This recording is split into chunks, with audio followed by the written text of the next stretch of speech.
اعوذ باللہ من الشیطان الرجیم بسم اللہ الرحمن الرحیم اللہم صلی وسلم مبارک علی سیدنا محمد وعلی آلہ واصحابہ وازواجہ وذریتہ اجمعین۔ قرآن پاک میں سورہ بنی اسرائیل میں اللہ تعالیٰ شروع کی آیتوں میں ہی فرماتا ہے کہ سبحان الذی اسری بعبدہ لیلا من المسجد الحرام الی المسجد الاقصی، اور پوری آیت آخر تک جاتی ہے۔ اللہ تعالیٰ فرماتے ہیں کہ پاک ہے وہ ذات جس نے اپنے بندے کو ایک رات میں مسجد حرام سے مسجد اقصی کی جانب سفر کروایا، اور وہ مسجد اقصی جہاں پہ اللہ تعالیٰ نے برکتیں رکھی ہوئی ہیں، اور تاکہ اپنے بندے کو وہ نشانیاں دکھا سکے۔ یہ سیدی رسول اللہ کے معراج کے سفر کی تفصیل اللہ سبحانہ و تعالیٰ بیان فرما رہے ہیں۔ مسجد حرام سے مسجد اقصی کی جانب۔ مسجد اقصی کی کیا حیثیت ہے، اللہ اور اس کے رسول صلی اللہ علیہ وآلہ وسلم کی نگاہوں میں اس کا اندازہ آپ کو انہی آیات سے ہو جانا چاہیے۔ سیدی رسول اللہ جب معراج کے وقت براق پر بیٹھ کے آپ آسمانوں کی جانب سفر کرنا شروع فرماتے ہیں تو سب سے پہلے آپ مسجد اقصی جاتے ہیں، اور یہ جیسے کہ آپ جانتے ہیں کہ مسجد اقصی کے صحن میں ایک پیلے رنگ کا گنبد بنا ہوا ہے، آج جو تصویروں میں آپ کو نظر آتا ہے، یہ وہ مقام ہے جہاں پر براق رکا اور اس چٹان کے اوپر سے سیدی کو لے کر آسمانوں کی جانب سفر شروع کیا۔ لیکن یہ گنبد صخرہ ہے، یہ چٹان کا گنبد کہلاتا ہے۔ مسجد اقصی یہ نہیں ہے۔ مسجد اقصی اس سے پیچھے دوسری جانب ایک بڑی سی مسجد بنی ہوئی ہے، جو آج کل آپ دیکھ رہے ہیں کہ وہاں کس طریقے سے صہیونی ظلم و ستم ڈھا رہے ہیں اور وہاں مسلمان نماز پڑھتے ہیں۔ مسجد اقصی ایک بالکل الگ مسجد ہے۔ جس طرح مسلمانوں کے لیے خانہ کعبہ محترم ہے، جس طرح ہمارے لیے سیدی رسول اللہ کی مسجد نبوی محترم ہے، اسی طرح مسلمانوں کے لیے مسجد اقصی بھی محترم ہے۔ آپ اس بات سے اس کی اہمیت کا اندازہ لگائیے کہ سیدی رسول اللہ نے تقریباً 23 برس ظاہری حیات مبارک میں آپ کو اسلام پہنچایا، یہاں پہ ہمیں دین سکھایا، ہمارے درمیان آپ ظاہری طور پر بشریت کے ساتھ موجود رہے۔ اس میں تقریباً 14-15 برس مسلمان مسجد اقصی کی جانب منہ کر کے نماز پڑھتے رہے۔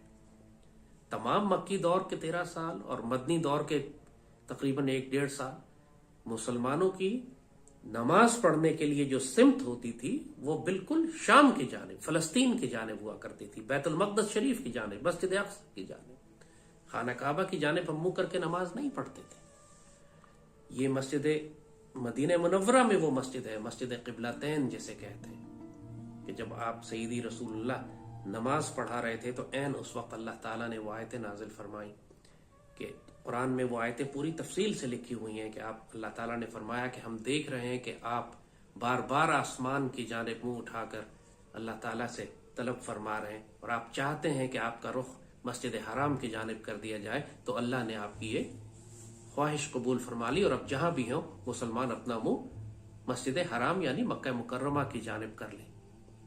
اور اسی نماز کے دوران مسلمانوں نے اپنی سمت تبدیل کر لی، اسی لیے مسجد قبلتین کہتے ہیں اس کو، کہ ایک مسجد جہاں 2 قبلے تھے۔ نماز شروع ہوئی تھی بیت المقدس کی جانب، وہ شمال میں سیریا کی جانب، نارتھ میں، اور نماز کے دوران میں ہی سمت تبدیل کر دی گئی، اور سیدی رسول اللہ نے اپنا چہرہ مبارک خانہ کعبہ کی طرف کر لیا اور تمام مسلمان آپ کے پیچھے آ گئے۔ اسی لیے 2 قبلوں والی مسجد کہلاتی ہے، مسجد قبلتین۔ مسجد اقصی کو کس نے بنایا تھا، یہ بات تاریخ میں بہت زیادہ واضح نہیں ہے، لیکن یہ بالکل واضح بات ہے کہ یہ انبیاء کے ہاتھ کی بنائی ہوئی مسجد ہے۔ کچھ لوگ کہتے ہیں سیدنا آدم علیہ السلام نے اس کی تعمیر کی تھی، کچھ لوگ سیدنا ابراہیم سے منسوب کرتے ہیں کہ جس طرح سیدنا ابراہیم نے مسجد حرام یعنی خانہ کعبہ کی تعمیر فرمائی، آپ ہی نے مسجد اقصی کی بھی تعمیر فرمائی تھی۔ اور یہ ہزاروں، جب سے انبیاء کی تاریخ چل رہی، جب سے انبیاء کو اللہ تعالیٰ دنیا میں بھیجتا رہا ہے، جب سے ابراہیم علیہ السلام کے بعد سے خانہ کعبہ کی اہمیت رہی ہے، اسی طرح انبیاء میں مسجد اقصی بھی اتنی ہی قیمتی اور اتنی ہی مبارک اور بابرکت رہی ہے، جیسے قرآن نے تصدیق فرمائی ان آیات میں کہ الذی بارکنا حولہ، یہ ہم نے برکت دی اس کے ماحول میں، اس جگہ میں بابرکت جگہ بنائی. اور اسی لیے اللہ تعالیٰ سیدی رسول اللہ کو مسجد حرام سے پہلے مسجد اقصی لے کر گئے. مسجد اقصی مسلمانوں کے لیے اس لیے اہم ہے، اس لیے اہم نہیں ہے کہ مسئلہ فلسطین ہے، اس لیے اہم نہیں ہے کہ وہاں اسرائیل کی ایک ریاست قائم ہو گئی ہے. مسئلہ مسجد اقصی کے بارے میں آج مسلمان شدید غلط فہمی کا شکار ہیں. یا آج آپ کو پوری دنیا میں ایسے مسلمان ملتے ہیں جو یہ کہتے ہیں کہ اگر فلسطین پر اور مسجد اقصی پر اور بیت المقدس شریف پہ اگر یہودیوں کا قبضہ ہو جائے یا اسرائیل کی ریاست بن جائے وہاں پہ اور تب فلسطین کی بھی ریاست قائم ہو جائے تب ہم اسرائیل کو تسلیم کر لیں گے. یہ سارے جملے کفر کے ہیں. کوئی مسلمان اپنی زبان سے یہ بات نہیں نکال سکتا. سیدی رسول اللہ کی نگاہ میں جو مسجد اقصی کی اہمیت ہے وہ فلسطین کے مسئلے کی وجہ سے نہیں ہے. اس وقت تو فلسطینی مسئلہ تھا ہی نہیں، اس وقت اسلام وہاں پہنچا بھی نہیں تھا. جب اللہ نے یہ معراج کی آیتیں نازل فرمائی کہ اپنے بندے کو، پاک ہے وہ ذات جو اپنے بندے کو مسجد حرام سے مسجد اقصی لے کر گئی، اس وقت کون سا اسرائیل تھا وہاں پہ اور کون سا مسئلہ فلسطین تھا؟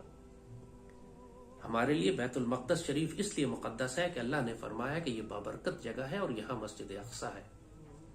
اور یہیں پر، اور اتنی بابرکت یہ جگہ ہے کہ اسی مسجد اقصی میں سیدی رسول اللہ نے تمام انبیاء کو جمع کر کے ان کی امامت کروائی. واقع معراج میں یہ بات آپ سب جانتے ہیں کہ پہلے یہاں پہ تمام انبیاء 1,24,000 انبیاء یہاں جمع ہوئے.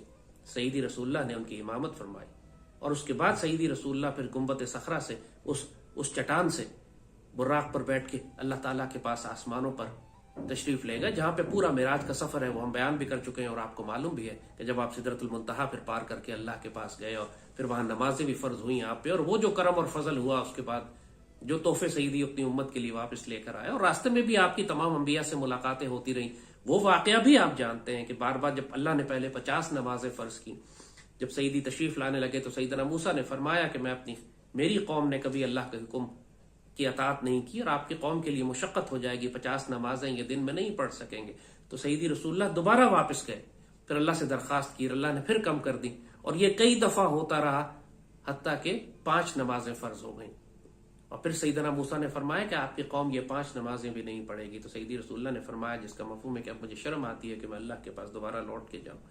اب آپ یہ دیکھیے، ایک عجیب راز اور معجزہ ہے اور کمال ہے اور معرفت ہے کہ سیدنا موسیٰ سیدی رسول اللہ کی امت کی فکر فرما رہے ہیں، اور سیدنا موسیٰ کے کہنے پہ سیدی رسول اللہ کی امت کے لیے آسانیاں پیدا ہو رہی ہیں. سیدنا موسیٰ کی درخواست اور مشورے پر سیدی رسول اللہ کے پاس جا کر آپ کے لیے، امت رسول صلی اللہ علیہ وآلہ وسلم کے لیے آسانیوں کی درخواست کرتے ہیں. جو گزرے ہوئے انبیاء، آپ اپنے نبی کی بات کرتے ہیں، سیدی رسول اللہ پہ شک کرتے ہیں، وہ پہلے والے انبیاء بھی جو ہیں وہ بھی سیدی رسول اللہ کی امت کی حفاظت اور اس کا دھیان کر رہے ہیں، اس کے بارے میں فکر مند ہیں، اس کے بارے میں معاملات کو دیکھتے ہیں. سیدنا موسیٰ کی یہ وصال، ان کو کیسے معلوم تھا کہ یہ امت نماز نہیں پڑھے گی؟ ان کو کیسے معلوم تھا کہ اس امت پہ مشقت ہو جائے گی؟ آپ بار بار سیدی سے درخواست کرتے کہ اللہ کے پاس جائیے اور اللہ تعالیٰ سے درخواست کیجئے کہ نمازیں کم فرما دیں. یہ سب کچھ سارا واقعہ جب آسمانوں پر ہو رہا تھا اور سیدی وہاں سے واپس تشریف لائے تو مسجد اقصی تشریف لے کر آئے، اور پھر مسجد اقصی سے آپ براق پر بیٹھ کے واپس مسجد حرام یعنی مکہ مکرمہ تشریف لائے. مسلمانوں کا قبلہ اول اللہ تعالیٰ نے قرآن پاک میں اس کی پوری حقیقت بتائی. تمام انبیاء وہاں جمع ہوئے، سیدی نے وہاں ان کی امامت کرائی اس مسجد میں. یہ اہمیت ہے اس مسجد کی، اتنی ہی اہمیت ہے جتنی خانہ کعبہ کی، جتنی مسجد نبوی کی.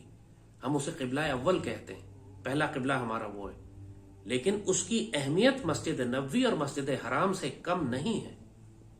اگر آج اللہ اس کے رسول صلی اللہ علیہ وآلہ وسلم کے دشمن خانہ کعبہ پر قبضہ کر لیں، نعوذ باللہ ثم نعوذ باللہ، اور مسلمانوں سے کہیں کہ تم بھی ایک علاقہ لے لو کنارے پر لیکن خانہ کعبہ ہمارے قبضے میں رہے گا، تو دنیا کا کوئی مسلمان اسے تسلیم کرے گا؟ کون سا مسلمان ہوگا جو یہ کہے کہ 2 ریاستی سولوشن بنا لیتے ہیں، ٹھیک ہے خانہ کعبہ پہ تم قبضہ کرو، آس پاس کے علاقے ہمیں دے دو، مل کے حکومت کرتے ہیں خانہ کعبہ پر؟ کیسے ممکن ہے یہ؟ نعوذ باللہ اگر کوئی کفار اور مشرک مسجد نبوی پر آ کے مسلمانوں سے کہیں کہ مسجد نبوی ہمارے قبضے میں ہوگی اور تم آس پاس کے علاقے میں اپنی اور جگہ بنا لو، کیسے کوئی مسلمان قبول کر سکتا ہے؟ یہ کیسے ممکن ہے کہ کوئی مسلمان یہ قبول کر لے کہ مسجد اقصی پر صہیونیوں کا قبضہ قائم رہے اور وہ مسلمان اس پر راضی ہو جائے کہ آس پاس کے علاقوں میں فلسطینیوں کو بھی ایک چھوٹا سا علاقہ دے دیا جاتا ہے لیکن یہ سارا علاقہ صہیونیوں کے پاس رہے گا. کیسے ممکن ہے؟ وہ شخص مسلمان ہی نہیں ہے جو اس بات پر راضی ہو جائے. خلفائے راشدین کے دور میں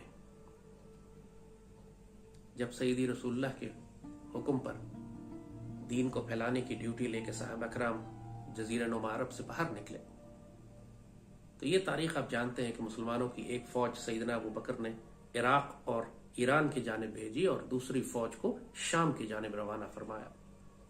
شام پہ رومن امپائر تھی اور عراق اور پرشیا کی جانب پرشین امپائر. یہاں پہ وہ مجوسی تھے، آتش پرست تھے، اور اس جانب عیسائی تھے. اور پھر حضرت خالد بن ولید کی کیمپینز، ایک کیمپین آپ کی عراق میں، پھر آپ عراق سے آپ کو شام بھیجا گیا اور شام میں آپ نے وہ پوری کیمپین جس کے نتیجے میں شام فتح ہوا، اس وقت سیدنا خالد بن ولید اور حضرت ابو عبیدہ ابن جراح جیسے جلیل القدر صحابہ کے ہاتھوں، اس کا سارا مقصد صرف بیت المقدس شریف کو فتح کرنا تھا. جنگ یرموک بھی اسی لیے لڑی گئی. وہ جتنی بڑی بڑی جنگیں ان علاقوں میں ان ساروں کا ہدف مسلمانوں کا بیت المقدس شریف تھا. اس وقت تو کوئی مسئلہ فلسطین نہیں تھا، اس وقت تو کوئی یہودی وہاں پر نہیں تھے. مسلمان کیوں بیت المقدس شریف کو فتح کرنے کے لیے بے چین تھے؟ صرف اس لیے کہ ان کو مسجد اقصیٰ کی اہمیت اور حیثیت کا علم تھا. ان کو یہ معلوم ہے کہ یہ پورا علاقہ جو اللہ نے قرآن میں فرمایا ہے کہ بابرکت علاقہ ہے، برکت والا ہے، یہاں اللہ نے برکت دی ہے، یہاں نشانیاں رکھی ہیں اللہ نے. سیدی رسول اللہ یہاں سفر کر کے تشریف لائے تھے، انبیاء کی امامت آپ نے یہاں پر فرمائی تھی. جب مسلمانوں نے بیت المقدس شریف کو گھیر لیا، حضرت عمر کا زمانہ تھا، تو ظاہر ہے وہ عیسائیوں کو معلوم ہو چکا تھا کہ اب وہ اس شہر کا دفاع نہیں کر سکتے، چونکہ یہ جنگ یرموک میں مسلمان ماشاءاللہ فتح مند ہو چکے تھے، بڑی بڑی جنگوں میں مسلمان کامیابی حاصل کر چکے تھے اور اب پوری طرح بیت المقدس شریف کو گھیر لیا گیا تھا. تو عیسائی نے، جو وہاں راہب تھا بڑا، اس نے شرط رکھی کہ میں چابیاں آپ کے حوالے کر دوں گا شہر کی، لیکن شرط یہ ہے کہ مسلمانوں کے امیر خود آ کر مجھ سے یہ چابیاں قبول کریں، مجھ سے یہ چابیاں لیں. اب ظاہر پھر یہ پیغام سیدنا عمر کو بھجوایا گیا. اگر جنگ کی جاتی تو اس میں خون خرابہ ہوتا، ظاہر ہے کئی مسلمان شہید ہوتے، مارے جاتے، شہر بھی تباہ ہوتا. تو سیدنا عمر نے اس تجویز کو قبول کر لیا، فرمایا میں خود آتا ہوں اور چابیاں شہر مسلمانوں کے حوالے کر دیا جائے گا اور میں خود آ کے اس شہر کو اپنے قبضے میں لوں گا. اور یہاں پر پھر وہ حیرت انگیز واقعہ تاریخ کا ہوتا ہے کہ حضرت عمر نے اپنے ساتھ صرف ایک غلام کو لیا اور ایک اونٹ تھا آپ کے پاس. آپ یہ سوچئے کہ وہ اسلامی ریاست جو ایک جانب پرشیا کو فتح کر رہی ہے اور ایک طرف رومن امپائر کو تباہ کر رہی ہے، اس کے خلیفہ کے پاس ایک اونٹ تھا. اور وہاں مدینے سے آپ نکلے ہیں شام کی جانب، تقریباً 1 مہینے کا سفر ہے. اور سفر اس طرح ہوتا ہے کہ کچھ عرصہ سیدنا عمر اونٹ پر بیٹھتے ہیں اور ملازم پیدل چلتا ہے، اور کچھ عرصہ ملازم اونٹ پر بیٹھتا ہے اور سیدنا عمر اس کی لگام پکڑ کر اس کے آگے چلتے ہیں. اور جب بیت المقدس شریف پر آپ پہنچے تو آپ کو سامنے سے سیدنا خالد بن ولید اور سیدنا ابو عبیدہ ابن جراح، انہوں نے آپ کا استقبال کیا اور پورا لشکر مسلمانوں کا دیکھ رہا ہے. عیسائی دیواروں کے اوپر سے دیکھ رہے ہیں کہ مسلمانوں کا سپہ سالار آ رہا ہے، مسلمانوں کا خلیفہ آ رہا ہے. اور کیفیت کیا تھی کہ سیدنا عمر کی باری تھی اس وقت زمین پر چلنے کی، اور غلام اونٹ کے اوپر بیٹھا ہوا تھا اور مسلمانوں کا خلیفہ اس کے اونٹ کی مہار پکڑ کر چل رہا تھا. ناقابل یقین، ناقابل بیان منظر ہوگا. آپ ذرا تصور میں سوچیں کہ اتنی بڑی اسلامی فوج جس کی دہشت اس وقت پوری دنیا پر قائم تھی، اس کا خلیفہ جب اس طرح آتا ہے شہر پر قبضہ لینے کے لیے، تو وہ عیسائی راہب خود نکل کر باہر آیا اور کہتا ہے کہ واللہ آپ حقدار ہیں اس شہر کے، کہ ہماری کتابوں میں لکھا ہوا تھا کہ جو اس کو فتح کرے گا وہ اسی طرح آئے گا کہ زمین پر چل رہا ہوگا اور اس کا ملازم غلام اونٹ پر بیٹھا ہوگا. شہر کے دروازے کھول دیے گئے. سیدنا عمر رضی اللہ تعالیٰ عنہ صحابہ کے ساتھ شہر میں داخل ہوئے. اس عیسائی راہب نے آپ کو شہر کی سیر کرانی شروع کی. تو ایک بہت ہی بڑا عیسائی چرچ تھا، وہاں پہ عبادت گاہ تھی. سیدنا عمر وہاں پہ گیا اور دیکھتے رہے اس پورے چرچ کو، بہت پرانا اور قدیم بنا ہوا تھا۔ عین اس وقت نماز کا وقت ہو گیا، تو سیدنا عمر نے اس پادری سے کہا کہ میں باہر نماز پڑھ کر آتا ہوں، تو اس نے کہا آپ یہیں پڑھ لیں۔ اب سیدنا عمر کی فراست اور ان کی ذہانت اور ان کی ماشاءاللہ اللہ کا کرم اور فضل جو ان کے اوپر، آپ نے فرمایا اگر میں نے یہاں نماز پڑھ لی تو مسلمان اس جگہ کو مسجد بنا لیں گے اور تمہارا چرچ، تمہارا جو عبادت گاہ ہے، تم سے لے لی جائے گی۔ سیدنا عمر وہاں سے باہر نکلے اور آپ نے میدان میں ایک جگہ نماز ادا کی، اور واقعی جب بیت المقدس شریف فتح ہو گیا، سیدنا عمر اس میں داخل ہوئے تو وہ عیسائی راہب آپ کو شہر کی سیر کرانے لگا، آپ کو لے کر ایک چرچ میں داخل ہوا۔ بہت خوبصورت چرچ تھا، پرانا قدیم۔ اس کو دیکھتے ہوئے نماز کا وقت ہو گیا۔ سیدنا عمر نے فرمایا کہ میں باہر جا کے نماز ادا کرتا ہوں، تو اس پادری نے کہا کہ آپ ادھر ہی پڑھ لیں۔ اب یہاں پہ آپ سیدنا عمر کی فراست اور ان کی رحم دلی اور ان کی محبت اور پیار اور شفقت اور اقلیتوں کے حقوق کی حفاظت، آپ نے فرمایا کہ اگر میں نے یہاں نماز پڑھ لی تو مسلمان اس جگہ کو مسجد بنا لیں گے اور تمہارا چرچ تم سے لے لیا جائے گا۔ سیدنا عمر باہر نکلے، آپ نے میدان میں نماز پڑھی، اور پھر مسلمانوں نے وہاں پر ایک مسجد بنا دی جو مسجد عمر کے نام سے مشہور ہے اور آج تک قائم ہے۔ بیت المقدس شریف کو فتح کر کے مسلمانوں نے مسجد اقصی کو دوبارہ درست کیا، تعمیر کی، اس کو ٹھیک کیا۔ ظاہر ہے کہ ان کا فرق کہ صدیوں سے چلی آ رہی تھی اور بیچ میں اس کی تعمیر و مرمت تو نہیں ہوئی تھی کیونکہ سارے غیر مسلم تھے، لیکن اس جگہ کی اہمیت صرف مسلمانوں کو معلوم تھی۔ اور پھر اس جگہ کو نشان لگایا گیا کہ جہاں پہ براق جو تھا اترا تھا، گنبد صخرہ جہاں آج آپ کو نظر آتا ہے، وہ سارا وہ جس دیوار کے اوپر جبریل اترے تھے، ان سب چیزوں کو پھر مسلمانوں نے پکا مستحکم کر دیا۔ اور پھر بیت المقدس شریف مسلمانوں کے پاس کئی سو سال تک رہا، حتیٰ کہ صلیبی جنگیں آ گئی، اور پہلی صلیبی جنگ میں یہ تقریباً 300-400 سال کا عرصہ یہ مسلمانوں کے پاس رہا، اور پھر پہلی صلیبی جنگ میں صلیبیوں نے بیت المقدس شریف پر قبضہ کر لیا سلطان صلاح الدین ایوبی کے وقت سے پہلے۔ اور تاریخ لکھتی ہے اس بات کو کہ جب صلیبیوں نے مسجد اقصی پر اور بیت المقدس شریف پر قبضہ کیا تو اس بری طرح مسلمانوں کا قتل عام کیا کہ اسی مسجد عمر میں مسلمانوں کا خون عیسائیوں کے گھوڑوں کے گھٹنوں تک آ چکا تھا۔ جب مسجد اقصی صلیبیوں کے ہاتھ میں چلی گئی تو پوری مسلمان دنیا میں ماتم ہوا، تمام مسلمان اس طرح بری طرح پھوٹ پھوٹ کر روئے جیسے مسجد نبی اور خانہ کعبہ مشرکین اور کفار کے نعوذ باللہ قبضے میں چلا جائے۔ 90 سال تک مسجد اقصی اور بیت المقدس شریف عیسائیوں کے قبضے میں رہا، حتیٰ کہ اللہ تعالیٰ نے پھر سلطان صلاح الدین ایوبی کو بھیجا کہ جنہوں نے پوری مسلمان دنیا سے فوجیں جمع کی اور وہ صلیبی جنگوں میں ان کو شکست دیتے ہوئے بیت المقدس شریف کو ایک مرتبہ پھر آپ نے آزاد کرایا۔ سلطان نور الدین زنگی کوشش کرتے رہے اس سے پہلے۔ اس بات کے باوجود کہ اسرائیل کی ریاست کا قیام 1948 میں ہو چکا تھا، لیکن مسجد اقصی اور بیت المقدس شریف پھر بھی مسلمانوں کے پاس ہی رہی۔ لیکن 1967 کی جنگ میں، عرب اسرائیل جنگ جو 67 کی ہوئی، اس میں یہ صدمہ ہمیں ایک دفعہ پھر برداشت کرنا پڑا کہ 1000 سال کے بعد بیت المقدس شریف اور مسجد اقصی پھر یہودیوں کے پاس چلی گئی، اور ابھی تک تقریباً 50-55 سال ہونے کو آئے ہیں مسجد اقصی یہودیوں کے قبضے میں ہی ہے۔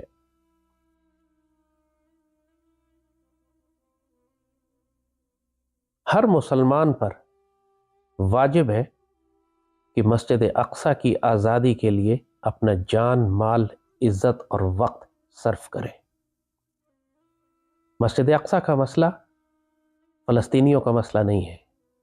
آج جو پاکستان کی ریاست میں ایک طوفان کھڑا کیا جاتا ہے کہ اگر عربوں نے اسرائیل کو تسلیم کر لیا ہے تو ہم بھی تسلیم کر لیتے ہیں، ہماری کیا دشمنی ہے اسرائیل کے ساتھ، یہ سب کفر کے جملے ہیں۔ یہ سب بات کرنے والے اللہ اس کے رسول صلی اللہ علیہ وسلم سے اعلان بغاوت کرتے ہیں اور حالت جنگ میں ہیں۔ یہ اللہ کا فیصلہ ہے کہ مسجد اقصی مسلمانوں کی ہے۔ یہ اللہ کا فیصلہ ہے کہ ہمارا آخری تصادم اس سرزمین پر یہودیوں کے ساتھ ہوگا۔ یہ اللہ کا فیصلہ ہے کہ اللہ نے پاکستان کو اسی لیے پیدا کیا ہے کہ ہم ایک جانب غزوہ ہند کریں گے تاکہ ہندوستان میں یہ چمن ایک مرتبہ پھر معمور ہوگا نغمہ توحید سے، جیسے بابا اقبال نے فرمایا۔ اور دوسری جانب سیدی رسول اللہ کی حدیث شریف میں یہی فرمایا گیا ہے کہ غزوہ ہند لڑنے والی فوج واپس پلٹے گی اور شام میں سیدنا عیسیٰ علیہ السلام کو پائے گی، اور پھر وہ آخری جنگ ہوگی جس میں صہیونیوں کو، یہود کو اور دجال کو قتل کیا جائے گا، اور بیت المقدس شریف اور مسجد اقصیٰ ایک مرتبہ پھر مسلمانوں کے پاس آئے گی۔ کون بدنصیب ہوگا کہ جو اپنے آپ کو اس سعادت سے محروم کر کے بھارتی مشرکوں کے ساتھ دوستی کا ہاتھ بڑھائے، غزوہ ہند کو ترک کرے، اور کون بدنصیب ہوگا جو یہودیوں کو تسلیم کر لے، ان کے ناپاک وجود کو تسلیم کر لے، اور سیدی رسول اللہ کی حدیث شریف کے مطابق اس فوج میں شامل نہ ہو جو جا کے دجال کو قتل کرے گی اور بیت المقدس شریف کو آزاد کروائے گی۔ یہ بات آپ کی تقدیر بھی ہے اور اللہ سبحانہ و تعالیٰ کی مرضی بھی، کہ پاکستانی قوم اور پاکستانی فوج اور یہ پاک سرزمین وہ مرکز بنے جہاں سے وہ فوجیں نکلیں جو غزوہ ہند لڑیں گی اور بیت المقدس شریف آزاد کرائیں گے۔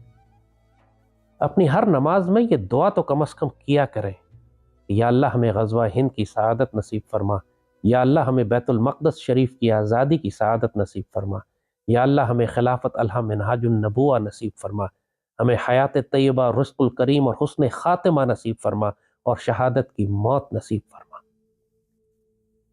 اپنے رب سے طلب تو کریں، اس کا مذاق نہ اڑایا کریں، اور یہ کفر اور گناہ نہ کر بیٹھنا کہ اسرائیل کے ناپاک وجود کو تسلیم کر لو اور یہ کہو کہ اگر فلسطینیوں کو حقوق مل جاتے، حقوق کیسے ملیں گے فلسطینیوں کو؟ وہ ناپاک صہیونی جو پوری دنیا میں ایک اکھنڈ بھارت کی طرح ایک اکھنڈ اسرائیل بنانا چاہتے ہیں، وہ بیت المقدس شریف کیوں مسلمانوں کے حوالے کریں گے؟ وہ تو وہاں مسجد اقصیٰ کو شہید کر کے ہیکل سلیمانی بنانا چاہتے ہیں تاکہ ان کا دجال وہاں بیٹھ کر دنیا پر حکومت کرے۔ تم کیسے ان سے معاہدہ کر کے دو ریاستی حل نکال سکتے ہو یا فلسطینیوں کو ان کے حقوق دلوا سکتے ہو؟ اس سے بڑی خرافات اور کفر اور شرک اور کیا ہوگا کہ تم اپنے منہ سے ایسے کلمے نکالو؟ مسجد اقصیٰ اتنی ہی پاکیزہ ہے جتنا خانہ کعبہ، جتنی مسجد نبوی۔ وہ مشرکین کے پاس نہیں رہ سکتی، یہود کے پاس نہیں رہ سکتی۔ ہر مسلمان کو، ہر پاکستانی کو اس راز کو سمجھنا ہے، اس رمز مسلمانی کو سمجھنا ہے کہ اللہ نے تمہیں کس واسطے اس دنیا میں بھیجا ہے۔ ایک وقت آنے والا ہے کہ جب دنیا میں، سیدی نے فرما دی تھی یہ بشارتیں، کہ پوری دنیا میں خلافت الہم منہاج النبوہ قائم ہوگا، کوئی خیمہ باقی نہیں رہے گا جس میں اللہ کا نام داخل نہ ہو چکا ہو۔ تو کیوں اپنے آپ کو بدنصیب کرتے ہو مشرکین اور کفار کے ساتھ دوستی کر کے، کہ جب وہ امت رسول صلی اللہ علیہ وآلہ وسلم پر ظلم کر رہے ہو اور اللہ نے تمہیں ان کے خلاف جہاد کا حکم دیا ہو؟ اپنے آپ کو آنے والے وقت کے لیے تیار کریں، بدنصیب نہ ہو جانا۔ جو سعادتیں اللہ نے تمہارے لیے لکھی ہیں ان کو ضائع نہ کرو۔ اللہم صلی وسلم وبارک علی سیدنا محمد وعلی آلہ وصحبہ وسلم۔ خوش نصیب ہوں گے وہ لوگ، ان کے شہداء افضل الشہداء ہوں گے، اور وہ بہترین فوج ہوگی جو غزوہ ہند کے بعد پلٹے گی اور شام میں عیسیٰ علیہ السلام کو پائے گی۔ الحمدللہ یہ سعادت پاکستان اور پاک فوج کے لیے ہے۔ آپ سب کو مبارک ہو۔ اللہم صلی وسلم وبارک علی سیدنا محمد وعلی آلہ وصحبہ وسلم۔